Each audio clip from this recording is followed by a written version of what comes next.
Ndabashimiye abateze amatwi ibiganiro byacu, ni wa mwanya mwiza cyane wo gutangaza za ndani mu ikipe ya APR ndetse no mu ikipe ya Rayon Sport. Kuri ubu ngubu tubaye twabazanira ikipe ya APR kuko kuri ubu ngubu ariho hari kuvugwa amakuru ahambaye, amakuru ateye ubwoba. Nizere ko mwagize umunsi mwiza, nizere ko mwagize icyumweru cyiza cyangwa se uyu wa kabiri mwiza, nizere ko mwagiye mu biganiro byo kwibuka abacu bazize jenoside yakorewe abatutsi mu mwaka w'1994.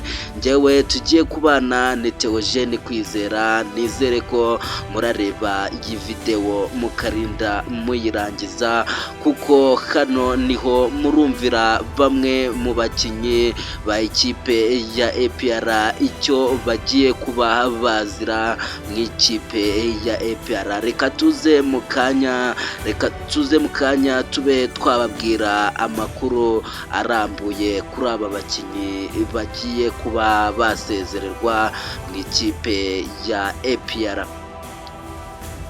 Yes, ubundi bwo aba bakinnyi ni abakinnyi rwose babiri nk'uko mugenda mumureba, n'uwo bita Clement ndetse na Djibril Ouattara. Aba bose ariko bafite amakosa agiye atandukanye, tugiye kuba twahera kuri buri muntu, buri mukinnyi twababwira amakosa yakoze mu ikipe ya APR, dufanguranye tugira vuba tugira ngo tube twabwira buri wese n'amakosa ari kuzira mu ikipe ya APR. Reka tube twahera ku mukinnyi Clement. Uyu Clement uko umureba yamaze kuba yasinyira ekipe ya Al Hilal bwihishwa, ari nacyo rwose afande James Kabarebe ukuriye abasirikare hano mu Rwanda ari kuba aricyo ari kumuziza, kuko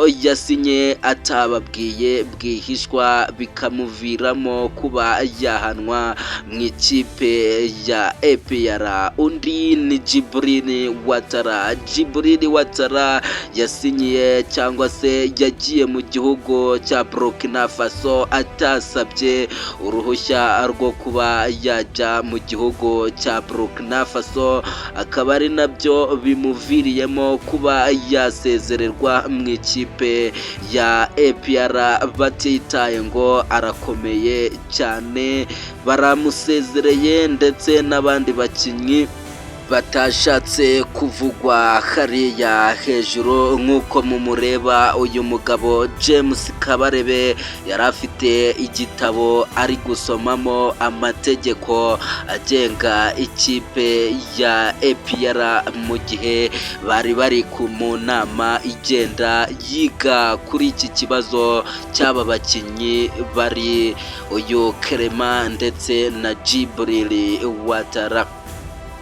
Uyu Djibril Ouattara we rwose amaze iminsi asuzugura ekipe ya APR bikomeye.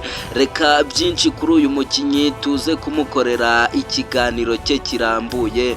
Ugire umunsi mwiza.